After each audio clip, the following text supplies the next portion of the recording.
time is over. She's like, no, wrong screen. I do predict SMG to run Asmo a lot, and it happens like 1 out of 4 times. But it could happen here. It's best on black cards. But And a ban on Tassadar responsively. So those are our first bans here. And yeah, it's going to be interesting. I mean, I really don't know what to expect. I'm not going to fluff it up for you guys because I don't know what to expect in Haunted Mines. Like Jared said, not a common thing here. no, not at all.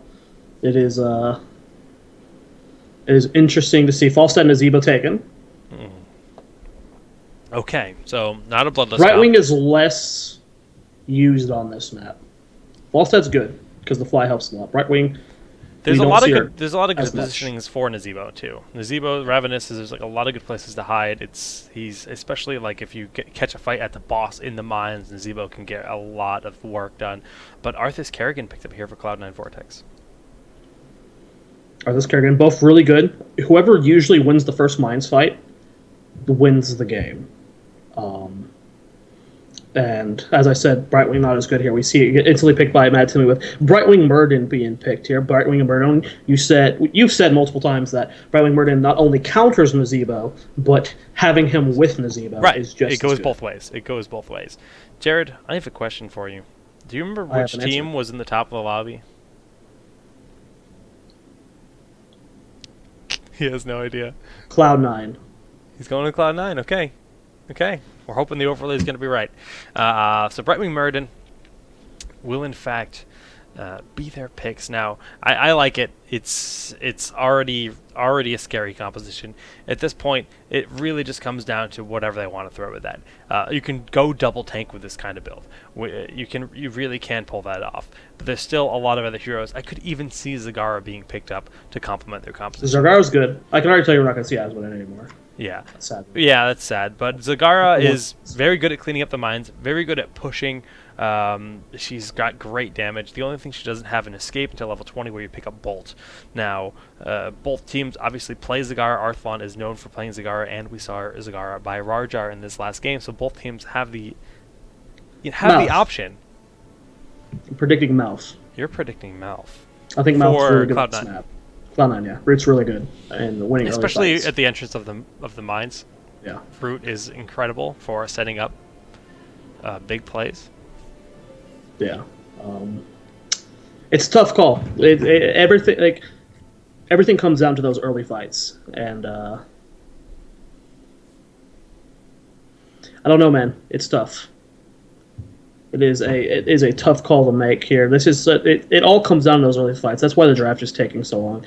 I do not know who Vortex should pick here. I want to say Mouth, but I don't know who has their fifth. They're running Arthas Kerrigan, Vala. They're going to support. The question is, what's their response to Ravenous?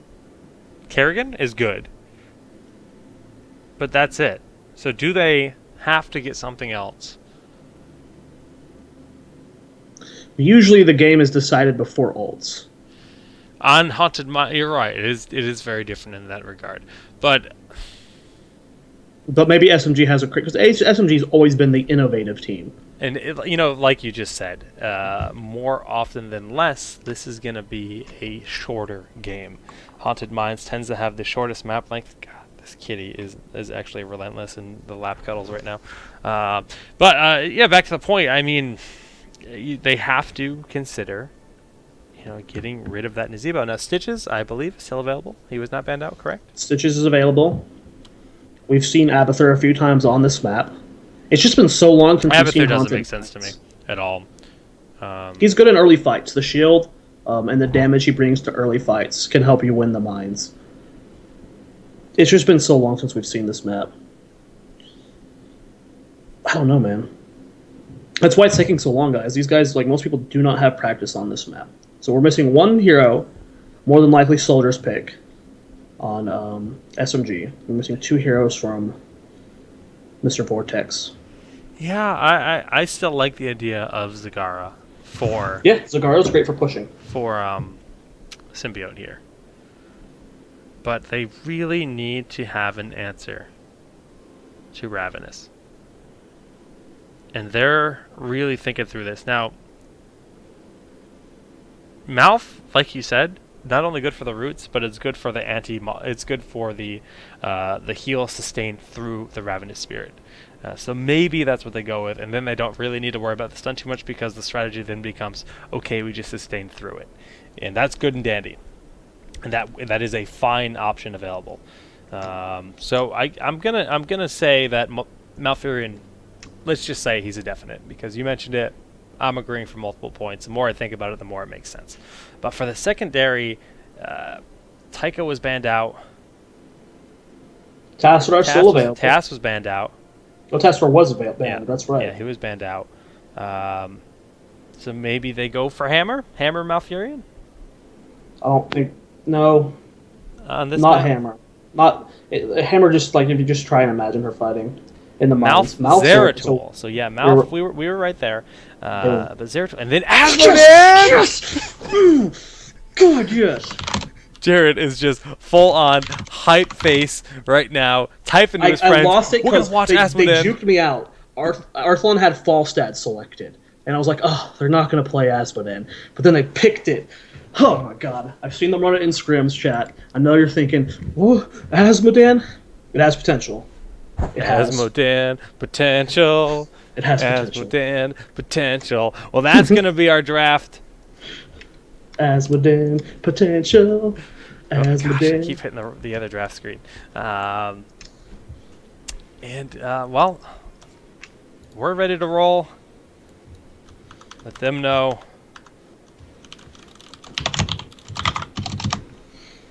Good luck, have fun. Game number 2 of the finals here of Go4 Heroes December Monthly is about to begin. Jared, loading into the map, Haunted Mines. Jared's been privy to this Asmodan strategy. He's experienced it. Oh, he's Boom. so Boom. on point. So professional. I'm so proud of you, Zoloff the Barbarian. Oh, man. I am so very proud. Guys, do or die. This is best of 3. Symbiote needs to bring it back here. They're down 1-0 to Cloud9. And Cloud9, speaking of those guys, why don't we introduce them here? Yep, on the left-hand side of the map, and the Blue Trunks currently up 1-0 in this best of 3 grand finals. We have Cloud9 Vortex, Fawn on Vala, Liquid Chef on Malfurion, Rarjar on Kerrigan, Bobby Henkill on Arthas, and I Dream on Zeratul. I like how you say Fawn and not Fan. Fawn. Making them sound exotic. On the other half of the map, we have Soldier playing as Falstad, Arthlon rocking the Asmodan. KO will be playing as Nazebo, Brightwing is Mad Timmy, and last but not least, it will be Mr. Dreadnought riding the Golden Leader Money Pig as Muradin. Now you said Brightwing is Mad Timmy. I know I did. I like that. You gotta keep people on their feet. Yeah, keep people on their feet. I like that. I like that a lot. Okay, so Asmodan, Arthlon does something that we don't normally see. He goes a glow build. If you look at his level 1 talent, he takes Sieging Wrath. He also takes the level 7 one that makes it burn. He goes a glow build that just, like, as you can see here, he's already doing damage to these towers. Yep. And that's what he does. He just sieges the towers and gets early experience that way. If you can't stop it, it's and of course it's their last pick as well. This has been their plan the entire time, and yeah, I mean, he's just... Look at chat, man. They are so hyped for Asmodan. I love it. Yeah, well, we're seeing it right now. This is the first time I've seen Asmodan since the initial patch when it was released, when we used to have those push strategies before in the game where Promote was a much different talent. Promote has been reduced significantly in its effectiveness, and as a result, Asmodan has not been seen since. But SMG pioneering new things. Yep. There we go, Arthlon, just seeing him siege that tower over and over again. Does Vortex have access to Mule? I believe with Malfurion, yes? Yes, they do. Okay. So they do have that option. In the bottom lane, we have Mad Timmy and Dreadnought dueling it out against iDream. Arthlon gonna go ahead and go back. The reason he is doing this is to just get mana for the Mines fight. The E from Asmodan can burn mana really quick, and he'll be using that in fights a lot, and just playing as safe as possible. 19 seconds until the mines are open. And already we can see the push that's been done by Asmodan. I mean, he's nowhere near the towers, but he can throw that globe at max range. Let's look at his build here. He's going for the Sieging Wrath, which increases the damage dealt by up to 50% depending on how far the globe has traveled. Now, that's, again, very uncommon to see Asmodan, so I'm excited to see how the build unfolds, and everyone else looking pretty standard so far, but the mines are open. There we go. Kerrigan diving it onto Arthlon. Does get the stun. He's already getting pretty low. There's the zombie wall coming up from KO, though. And Bobby Hank and Fan have to back off. Nice split here from Arthlon as he is pretty low, but he did end up living through that. Asmodee is just so tanky, even in the early levels. Brightwing and everyone just kind of going for the skulls right now. Have to be really careful how they engage this next fight. Yep, so Matt Timmy coming up here onto Dreadnought, just making sure that he's safe. They're trying to zone the best they can. Of course, Dread getting very low. The roots go down, and everything is hard to see. It's so shiny right now. The lighting options are a little bright, and I apologize for that. Yeah, but at least it's not pretty bad lagging. for me too.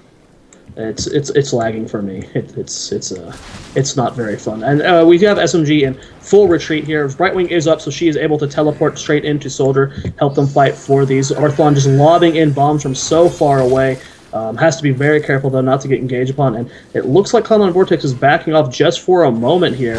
They have to be very careful. Arthlon can't get pulled. He is way too low for that. Murden is on his way back, and it looks like SMG has forced them out of this just with the long-range pressure from Arthlon. There's just 3 of them. KO, as came back down into the mines, and even though Dread's not there, Dread's actually leaving immediately. They scared him out, and very nicely done, making a very even, slight advantage here on the Golem. Now, if you've never seen Haunted Mines before, if you don't have the game, it's not a common thing to see competitively, but the Golem will look severely bigger for a Symbiote, even though they only have a 6 Golem lead. Their strength, though, is pretty darn even.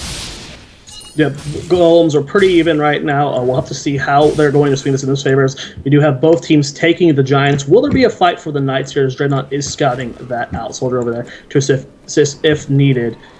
Now we have SMG's Giant pushing top lane as Vortex is pushing bottom. Looks like SMG just wants to go for a big push. What is the plan? Whoa, iDream is going to steal their Giants! They were waiting to stall, but he blinked in at the last. That's such a crazy good play. I can't believe it. That is hilarious. That's hilarious. He wasn't even just looking at that spot. That was a 6 snipe from iDream, and they also get the Knights here. And we do have SMG pushing that top lane. They've gotten 1 tower already. They have to back up though, because here comes Liquid Chef. Good zombie wall from KO helping to zone those out. Arthlon going for the E onto Bobby Lane kill. The root goes down. Rajar taking a lot of damage. A big pull, and we do see Falset is going to go down. Arthlon going for another globe here. Dreadnought gets the kill onto Kerrigan. Does jump into the mines. The chase is real. He's going to try and come back out. We're having a little mine hokey pokey going on. Mine hokey pokey indeed. 1 for 1 are the kills right now. Both players are respawning. This Golem doing a lot of work, and the reason the mine pickup is so big is players tend to cap the Giants as soon as the Golem passes that wall to use the Giants to help defend. As you see here, they're helping defend that Golem. Symbiote didn't have that since their Giants were stolen, but since their Golem was a little bit stronger, the results are pretty darn even. But still, what a cool pickup. Game is so even, but Dread is kind of out of position right now. If Dread is going to have to be careful here, he might end up going down. Brightwing tried to teleport in, but just not going to be enough now. It's lucky that Brightwing did not get to teleport in, because if she did go into Dreadnought, she would have blown up immediately. 5-man push versus 3 as Asmodee is in the top lane, slowly sieging down that top fort with the extra damage from the Q fire. If they can, that's what SMG needs right now. Do not let them. They can't lose this fort here in the bottom, and they have to take 1 top. But Asmodee is headed down now. Has to be careful of iDream though. So we do have a mule here available for Symbiote Gaming. Taking a look at the talents, there is only the mule here for SMG. No mule opted here on the side of Cloud9. That's very interesting to note. Mule is incredibly powerful on a map like this, and we're going to see a lot of use. They're actually defending this mule, trying to keep them away, trying to keep this value up here as the Golem will in fact spawn in this lane once again. Did Shed take mule too? No, he did not. He did not, okay. So that's a pretty big advantage. It is. What It's a big deal. Is doing. It's a big deal. Oh, he's just queuing. Look at the top lane right now. He's just tossing the queues. And they cannot heal. Mule it's not an option at this point. It's already passed, so they will not have a mule this game. SMD being very patient here. They need to hit 10 before the mines, though. If they can't get 10, they're going to be in some serious trouble. And that should be spawning within the next 60 seconds. They have to close that gap. They won't be able to go in there without being level 10. Well, we see the Mule getting so much work done. This fort is back to full health to the point where the Mule is unemployed. He has nothing left to do. And, well, we see that the Merc camps 11 seconds here on these Giants, the ones that were stolen, 6 seconds on the other half, and 1 minute and 20 until the Knights are back up. But the mines will be up in just 20 seconds. 20 seconds. SMG needs to get level 10. They are soaking 2 lanes right now. Bobby Hankill taking some damage from Arthlon Soldier, does dive over the wall. And with Brightwing in the bottom lane, they should have level 10. Taking a look at the talents. Army of the Dead, Maelstrom, Strafe, Void Prism. Ooh. Soldier gets picked off. He just got caught out of position. Dreadnought out of position as well, and the entire team is chasing him. He's going to have to try to run into the mines, but look at the route, the pull. Good night, Dread Baby uses his heroic, and he is dead. That's 2 members down going into the mines. That is the power of Malfurion, guys. The roots are really powerful on this map of just helping secure kills over and over again. A lot of heroics have been used so far. Right now, SMG. KO also falling. Oh, this is far from good. This is very far from good at this point in time. Even with what the Mule did, SMG is... Actually, SMG got a lot of skulls. They got more than half the skulls. You're right. Arthlon actually used his heroic to pretty much clean up the skulls instantly. At first I was like, why does he have his heroic down? But they were just following him as he cleaned up the skulls, and that's actually news to me. Like, that's really cool. Once Asmund hits level 10, he can solo a no more boss. Woof! Chucking off Fan barely dodges it.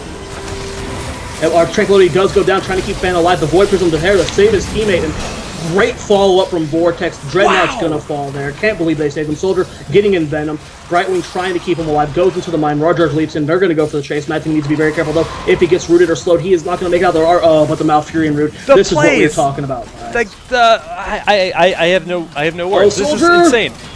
Soldier fell in the mines as well. Just that Void Present was so clutch. It was not only did it save Vala, but it actually let them have a huge momentum swing, and then everyone rotate up and take a huge offensive play, killing 3 members of Symbiote Gaming. This Golem is a little bit weaker. The Mule isn't going to be here in time, it doesn't look like, and this fort will end up falling. But the pressure has been on that top lane, and look at that Golem. Fort for fort here. No keep towers are going to go down with either of these pushes. That gives them full level lead and a talent advantage right now to Cloud9 Vortex. Taking a look at what they took. Everything looking pretty standard here. Rewind on Kerrigan, Relentless on Arthas. Everything just looking normal for 13. Yeah, full heal build out of Malfurion. I mean, it's literally as supporty as it gets in terms of the heals. The multi-shot, the rewind Kerrigan, like you said. Right now, though, the Knights are up and being picked up here by SMG. Dream tried to blink in there and snag that, but just a second too late for the delay. And now they're going to be taking their siege camp here. Yep. Going to be able to hopefully cap that this time. SMG needs to hit 13, and they, Cloud9 knows they really won't be engaging, so they're just looking for a pick. So that, Arthas just kind of poking around, but as soon as 13 is hit, SMG is going to be in a much better situation, but they're all rotating down to this bottom lane right now. It's a 3v5 right now. Dreadnought leaps out of that route. Very smart there. Arthlon going for the moving E. Help him chase down and do a little bit more damage in team fight. Soldier in the top lane. Luckily, no one got caught from SMG there, because a death then would have been really bad for SMG. So let's just look at level 13. Now, what this means is makes Asmodan a lot better in battle as he has March of Sin. This allows him to use his channel while moving, so it can't be, pretty much nullified as easily. So his team fight capability goes up quite a bit. He's got Burn the Weak. He's going for the double glow, the Infernal Globe, and the level 1, but we have an initiation happening. Yep, there goes the Stone Form. Dreadnought trying to get out of there, but he is going to go down. Get caught once, guys, and it's just, against this comp, you got Arthas, you got Kerrigan, you got Malfurion. There's no getting away. Yeah, it's actually quite disgusting at how powerful it is. And through the wall, he gets pulled by Kerrigan into the root, and then the heroics go down. So that's going to be a kill. The Void Prison here. The Ravenous Spirit is doing so much work, but isn't enough to save. Oh, the Shock and Awe is going to kill Roger and almost Liquid Chef as well. If only the Shock and Awe had been used earlier in that fight, they might have been able to snipe Malfurion, but the Tranquility healing there was just bizarre. It did so much. I mean, look at the healing done right now. Look how much more Chef has done. 23,000 to almost 10k for Brightwing, more than double. It's actually insane. Arthlon just about to be up, but man, SMG might be in a bad spot. Mad Timmy gets body blocked by a Dream. There's no getting out of there, Mad Timmy. You don't have Emerald win up. Another death goes over to Vortex. Look at the kills, Jake. 14 to 2. It's not even close. The only thing they have going for them is that little bit of extra push in the top lane. Their golems are further forward, but with Arthalon not being in the mines ready to take a ton of skulls, I don't know if they're going to be able to get an even golem this game. Here they go. Arthalon is going in onto Liquid Chef. He is stunned. There is the root follow-up. I have to be really careful as all of SMG is not here just yet. Brightwing is down for another 10 seconds. Bobby Hill taking a lot of damage. At the same time, the Zeratul is just getting as many skulls as possible. Arthalon with the E-Chase doing a lot of damage to Arthas. He does not go down, but the Globe Throw does end up securing the kill. Basketballs are real today, guys. Arthalon gonna fall as a follow-up. Brightwing teleporting in finally. Will the Emerald wouldn't be enough to save her teammates? No. Nazebo gonna fall as well. So we see the first slam dunk of the game, but we also see 0 skulls on the board here for Symbiote, and that is a bad thing indeed. Matt Timmy also going to fall. Everything seems to be falling apart, and they're now more than 2 levels behind. I mean, not only 2 levels behind, but they have 10 skulls right now, about to be 14, versus, that's 86, if they get the rest of the skulls. Dread's going to die here. He's probably going to die here. Dream going for the chase. He does pop out at the top. Soldier's there to help. Void Prism just to keep himself alive, so they will both end up living, but this golem is going to be close to unstoppable right now. SMG is going to have to make some desperation move if they're going to try and win this. They might have to go for just an all-in backdoor. I'm glad we got to see Asmodan, but the strategy just seemed to have been kind of a little bit not enough, I guess. I mean, the Asmo push, even without Mule, hasn't been that impressive. Yes, their golem got an edge to push forward, but they weren't able to team fight well enough past level 13, and they've just been getting kind of stopped in return. Now, level 16 talents are here for Cloud9, not there for Symbiote, and that's something to take into consideration. Shethan fan trying to zone away from this watchtower, and it looks like Vortex was kind of aware that they could backdoor with the Asmodan, so they were in position to stop that top lane push. Golem has spawned, though. It has 60k HP, Jake. And look at that thing smack away. It hits like a complete truck, just wailing away. Symbiote is doing their best to defend it, but Cloud9 rightfully pushing with it. Big advantage. The tiny little golem is almost comical on the side. Izrim is not at the fight just yet. He is trying to get here. Arthalon doing the best he can to try and focus down this golem. Matt Timmy goes for the Emerald Win. Arthas has popped his armor. Then a big strafe coming out from Fan. Nothing to interrupt it. There's a Router Spitter immediately getting disrupted, though. And the the keep is going to fall. SMG's in full retreat. They're down 2 members. Muradin has fallen. Asmodan and Falcon are the only ones left, guys. Is this a 2-0 victory for Vortex? It is. This is going to be Vortex's first victory over Symbiote Gaming.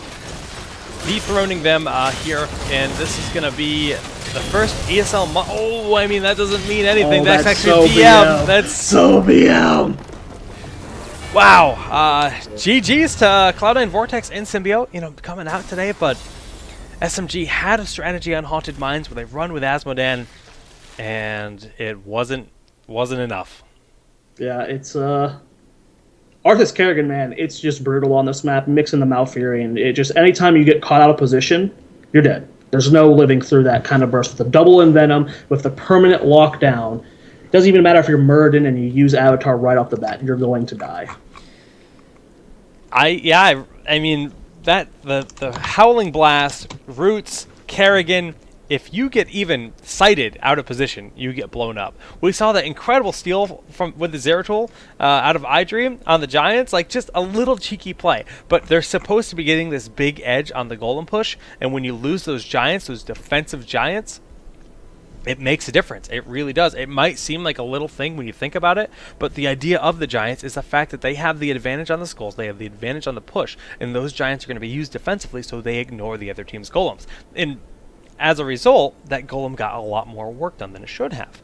So, yeah, just really cool game.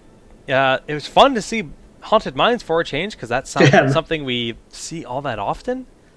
And GG's to Cloud9, and congrats on your prize money. Your first win, too. Vortex has always been kind of the quieter of the 2 Cloud9 squads. Maelstrom hitting the scene pretty hard. And Vortex is like, what's up? What's up, guys? I gotta Take say, a look at me. Fan, looking really strong. Chef played like a boss today. He Yeah, was Chef like played so really on good. point.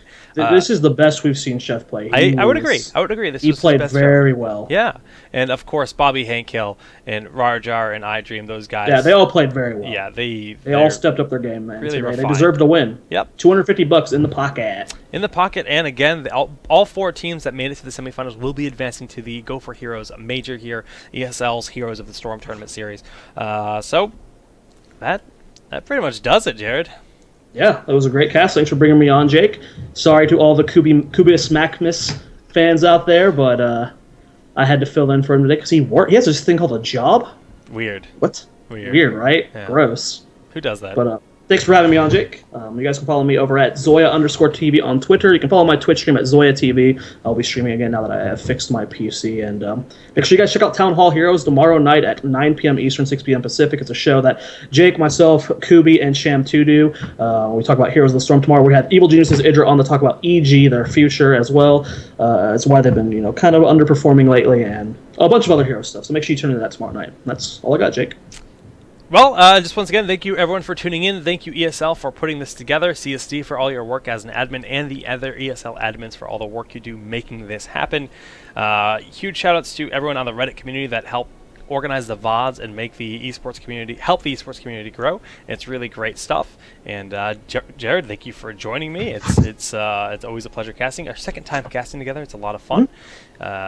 It's always a pleasure. It really is. So, and last but not least, thank you to all the teams that played in this event. Clairvoyance showing new stuff. They really came out this weekend, showed that they can compete with the best, and I'm excited to talk to them soon. I'm actually going to definitely set them up for a Clairvoyance. That's the show I do on Thursday nights. Look at that segue with Mr. CSD. Now, it's been on a bit of a hiatus, but it will be around for sure. But you can follow me at twitch.tv/solidgeekgg. If you're watching it live, you know that. If you're not watching it live, my YouTube is youtube.com/solidgeekgg, where all the VODs will be, and Twitter is just twitter/solidgeekgg, or Jack Egg if you're like that. I'll let you be the judge of that. I think that's gonna do it for us, guys. Thanks again for tuning in, and we'll see you next time. Bye.